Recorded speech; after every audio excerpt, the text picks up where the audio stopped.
Hallo Werkzeugfans, willkommen bei GoTo TV. Mein Name ist Sebastian, das ist eine Kappsäge? Nein.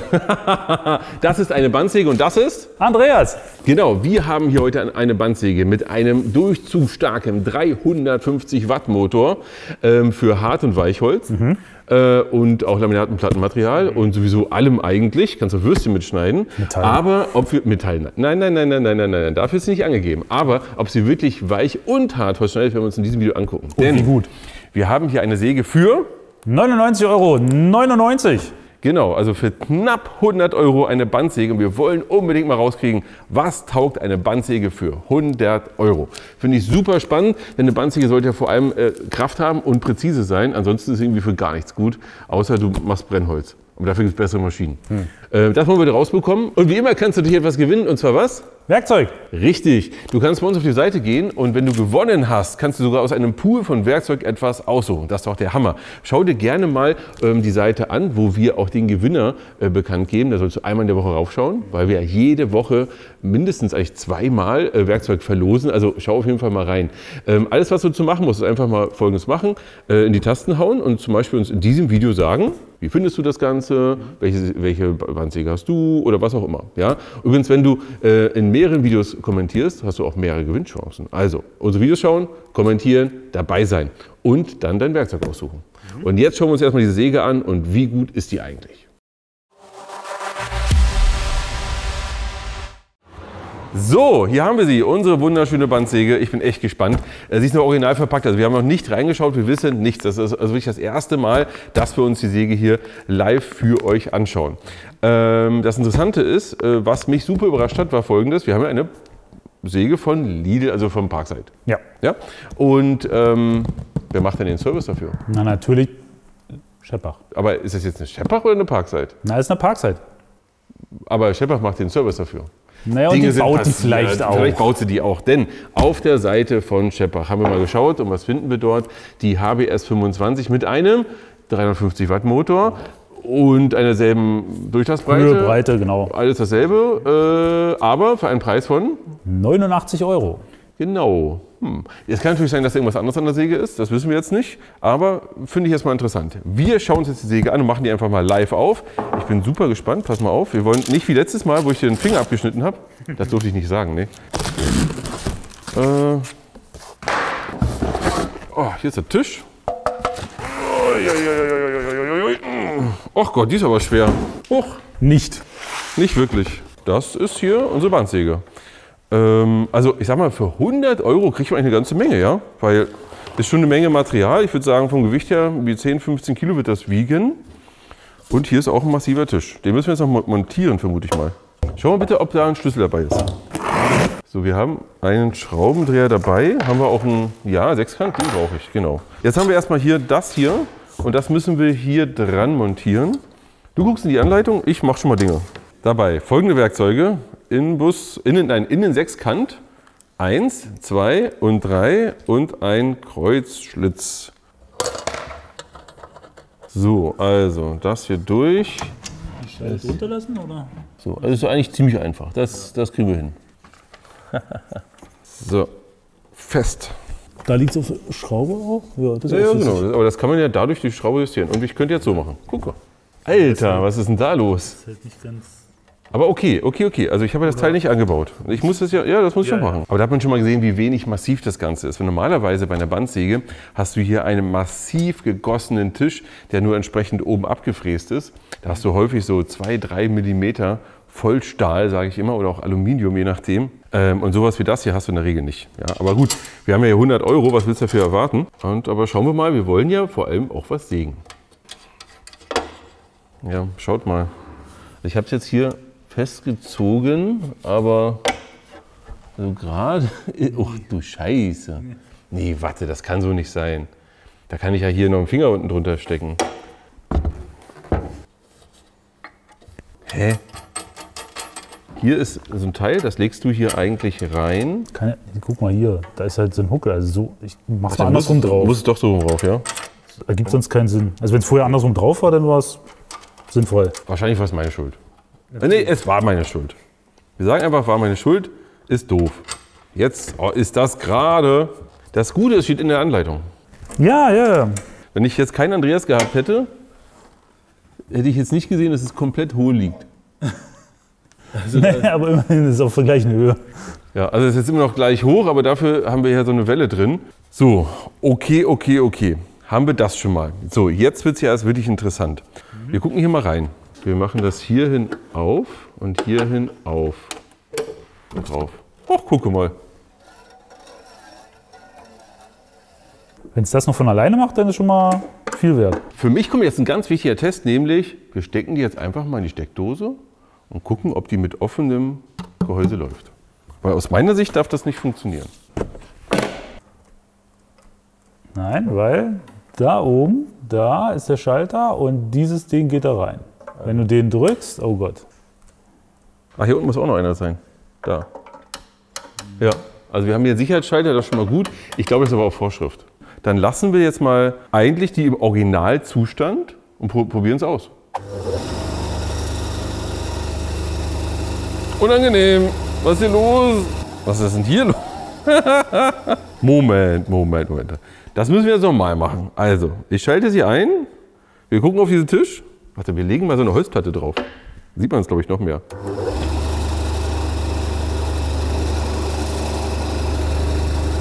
Uiuiui. Also hier ist aber eine Vibration in dem Gerät.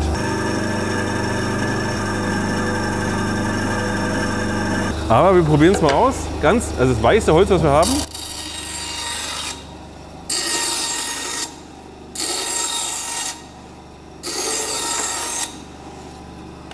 Sag mal, wir haben keine Absaugung. Das Ding hat gar keine Absaugung. Doch, da hinten. Also zumindest kannst du durchgucken, da, oder? Doch. Absaugung ist dran. Alles klar. Dann schließen wir jetzt mal eine Absaugung an. Absaugung ist dran und jetzt kommt mal hier unser Parallelanschlag. Es kann doch mal auch mal einfach sein. So, also wir ziehen hier noch ein bisschen an. Okay.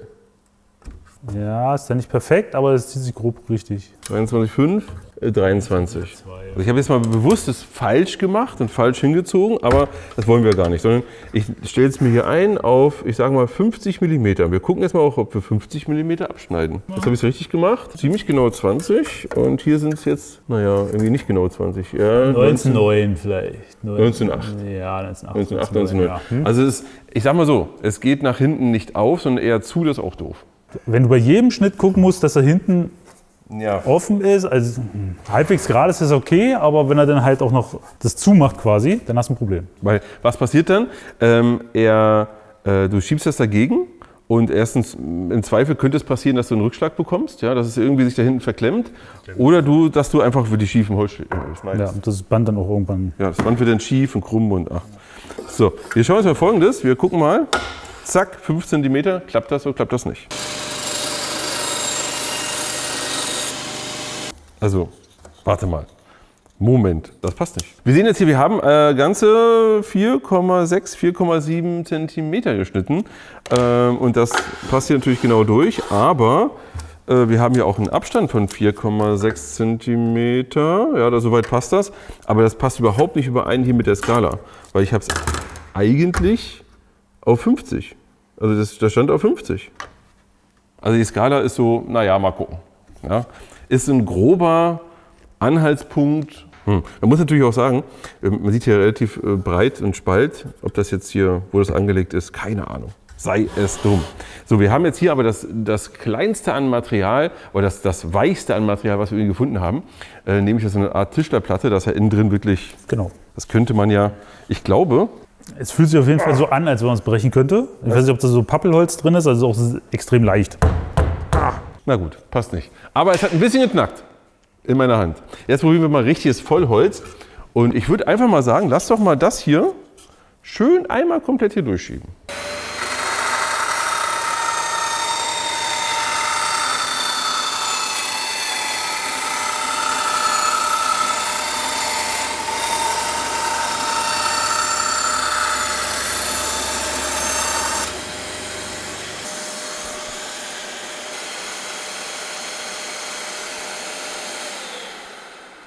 Schau mal hier, wir müssten eigentlich da gesägt haben, haben wir aber nicht, sondern das Sägeblatt hat sich zur Seite gezogen und man sieht hier genau, warum. Weil wenn ich das hier zur Seite ziehe, das ist noch gar nicht eingestellt im Auslieferungszustand. Das heißt, wir müssen es hier erstmal nochmal vernünftig einstellen. Ich bin verwirrt.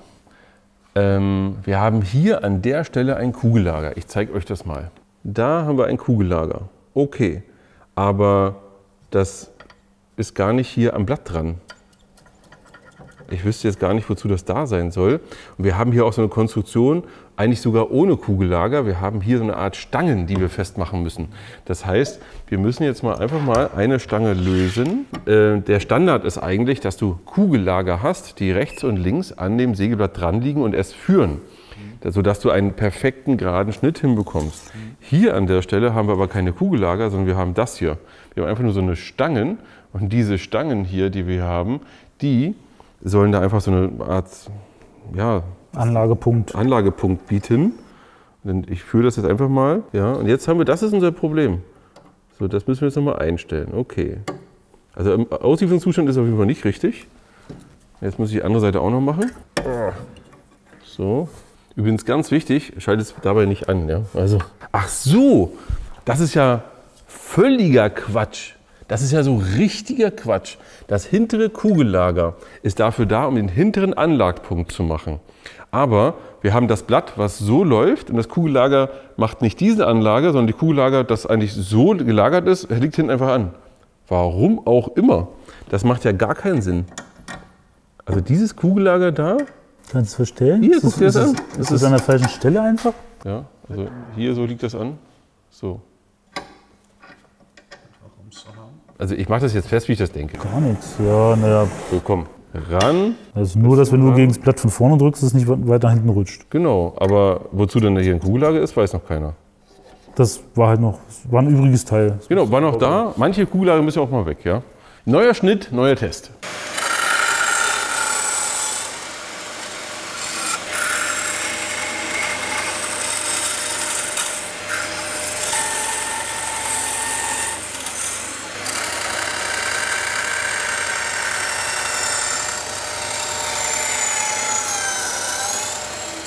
Wir können jetzt erstmal eine Sache machen, nämlich wir schauen hier mal rein. Wir sehen hier, Absaugung funktioniert. Ja? Also das, was hier runter transportiert wird, wird hier wunderbar abgesaugt. Also hier sammelt sich nichts. Aber hier oben sind auch noch zwei Stangen, die wir hier einstellen müssen, weil das Ganze verzieht sich immer noch extrem. Also machen wir das auch noch. Eigentlich hat es hier noch... Das Ding muss noch ran. Nee, weil ich habe den Link jetzt nachgestellt. Weil immer wenn ich festziehe, ist er wieder woanders. Ich muss gegenhalten in dem Moment, wo ich festziehe. Ja, ja. Also gerade ist das nicht.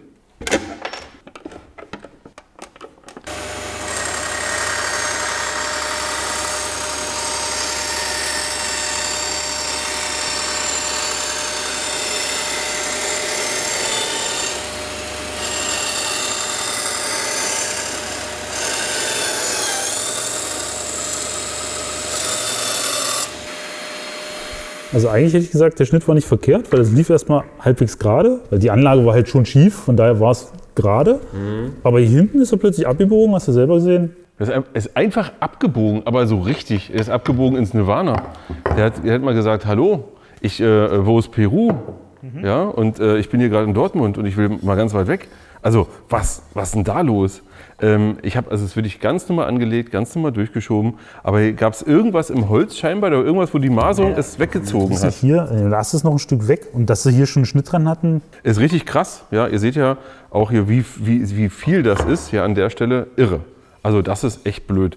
Also ich habe es jetzt auch richtig perfekt eingestellt. Das ist jetzt so, ihr müsst euch Folgendes vorstellen. Da sind, normalerweise habt ihr ja Kugellager. Wir haben hier das Blatt. Und wir haben hier zwei runde Kugellager, die das festhalten.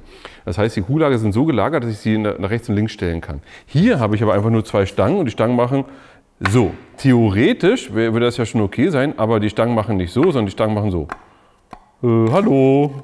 Ja, also die halten wirklich ganz komisch fest. Das ist ein ganz komischer Winkel auch. Und wenn du die verstellen willst, ist das eine Sache von... Fummelei. Also das ist wirklich eine sehr windige Konstruktion.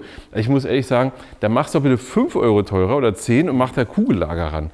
Weil das ist echt ätzend einzustellen. Man muss natürlich sagen, dass eine Bandsäge, die sehr wenig Energie hat und sehr wenig Masse hat, auch eher dazu neigt, so ein bisschen hin und her zu tüdeln. Weil man merkt schon, wenn du so eine große, alte, so eine 150 Kilo Bandsäge, wo du wirklich Masse hast, die in Bewegung ist, wo das Band auch ein bisschen, vielleicht ein bisschen mehr Spannung hat, auch ein bisschen tiefer ist, da verzieht sich so schnell nichts. Ja? Das ist dann schon... Ein bisschen breiter. Ja, genau.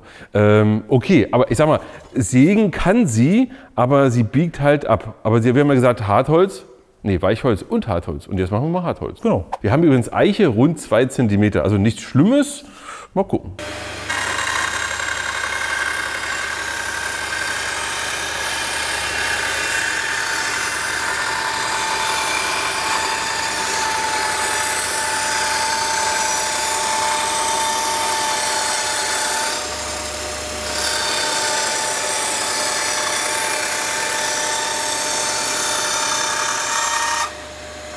Jetzt haben wir Hartholz genommen und wir haben eine Sache gesehen, es ist deutlich weniger verzogen. War es jetzt gerade? Glaube ich nicht dran. Sag ich mal so, naja, so. Und eigentlich ist genau das, was man, das ist ja das, was man haben möchte. Man möchte einen schönen geraden Schnitt, nee, so rum. So, also, wir halten das jetzt hier mal ran und ich kann das auch machen und ihr schaut mal vorne, wo kommt es durch. Und ihr werdet sehen, also schön ist das jetzt nicht. Ja, und ich glaube gerade hier im unteren Bereich, da kann man ja gefühlt, also ich kann ja durchgucken, ja, also das ist halt nicht schön. Und ein gerader Schnitt ist das auf keinen Fall. Und woran liegt das? Naja, es ist halt, die Säge ist einfach dolle leicht und die Einstellung ist, nennen wir es mal, schwierig. Mäßig. Ja. Ich meine, was wir noch hätten machen können, ist, wenn wir jetzt ein bisschen breiter geschnitten hätten, dass wir den noch ein Stück rübernehmen und das noch weiter runter machen, dass die Führung ein Stück weiter unten ist. Aber nee, wir machen das. Ich finde, das ist fair. Ja. Wir machen das, wir setzen das aufs Minimum mal runter. Aber vorher schneiden wir auf der Höhe einfach mal was Großes. Denn ihr müsst ja Folgendes sehen.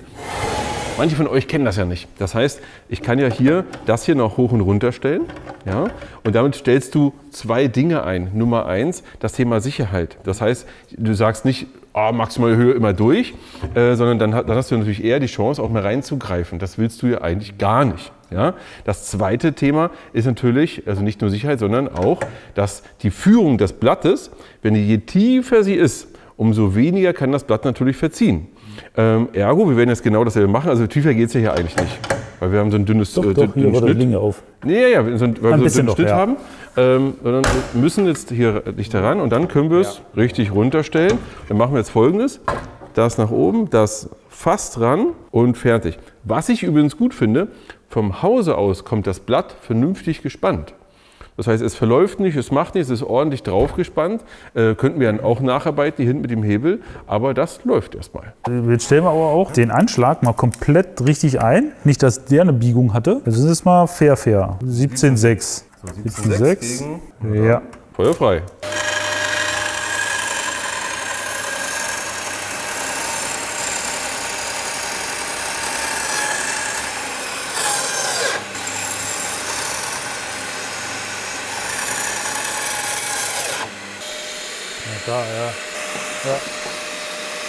Ja, also jetzt hört es aber wirklich auf. Jetzt habe ich echt keinen Spaß mehr. Was soll diese hier? Schaut mal hier, das ist doch Kacke. Also klar kann man die Führung nach unten lehnen, damit es näher dran ist, damit das weniger Spiel hat. Aber wenn die ganze Führung so wackelt... So, jetzt können wir es... Ich zeige euch das mal. Macht mal bitte hier oben fest, also hier im oberen Bereich. Höher. So, machen wir hier fest. Jetzt ist das fest, weil wir haben jetzt von oben bis unten hier die Führung. Ja, nutzen die Führung. Weil hier oben ist eine Führung drin, in der das hoch und runter läuft. Jetzt ist es fest. Jetzt machen wir los und machen wir auf die Hälfte. So, mal hier so, ja. Jetzt ist es natürlich so, dass wir hier schon deutlich weniger in der Führung sind und... Ja, okay, also man braucht schon ordentlich Kraft. Ich weiß nicht, ob das heute von alleine machen würde, aber... Naja, offensichtlich schon. Aber jetzt haben wir auch den Fehler festgestellt. Ja, warte, jetzt wollten wir was Dünnes schneiden, was vielleicht 2 hoch ist. Jetzt kannst du ja komplett vergessen. Also richtig vorbei. Das heißt, die Führung ist hier das Problem und funktioniert gar nicht. Ja. Und genau da ist wieder das Thema Materialgüte. Weil, naja, die Sägen müssen so ausgebaut sein, so gebaut sein, dass das eben nicht macht. Und das macht keinen Sinn. Weil jetzt hast du quasi beide Probleme vereint. Du hast keinen ordentlichen Anschlag und das ist eine etwas leichte und etwas weiche Maschine. Ja, weich in dem Sinne, wenn du mehr Material hast, kann es sich auch gar nicht mehr verziehen, da kommen auch keine Vibrationen. Ja? Bei einer ordentlichen Maschine, da läuft das also butterweich, da passiert gar nichts. Dann stehen da aber auch mal 80 Kilo. Ja? wenn da eine ganz kleine Unwucht ist, das merkst du gar nicht. Okay, jetzt haben wir aber genau das, dass wenn ich es nach oben schiebe, dann liegt es nicht richtig an und es ist nicht ordentlich. Also dann wabbelt das hin und her, weil ich keine Kugellage habe. Wenn ich es aber unten habe, dann wabbelt das hier wieder hin und her. Und wirklich, also ich kann das hier mit einem Finger ranschieben und wegziehen. Es ist nicht so, dass da 80 Kilo anliegen, ja, hier von mir, dass ich hier zerren muss, sondern und damit kriegst du auch nie einen ordentlichen Schnitt hin. Das würde heißen, theoretisch könnte ich natürlich Folgendes machen. Jetzt könnte ich mir eine Hilfskonstruktion bauen. Ich mache irgendwas, das drückt jetzt hier gegen, dann habe ich ja, habe ich jetzt hier einen Anstand und nein, das ist doch... Und die Führung auch wieder, also da ist es nicht so ist es nicht gedacht. Nee, Punkt. Also wir machen jetzt mal eine Sache nochmal. Wir sägen jetzt, wir haben ja eine maximale Schnitthöhe von, ich glaube, 8 cm. Und wir sägen jetzt nochmal wirklich 8 cm oder irgendwas in der Nähe hochkant durch und guck mal, wie das sich anfühlt.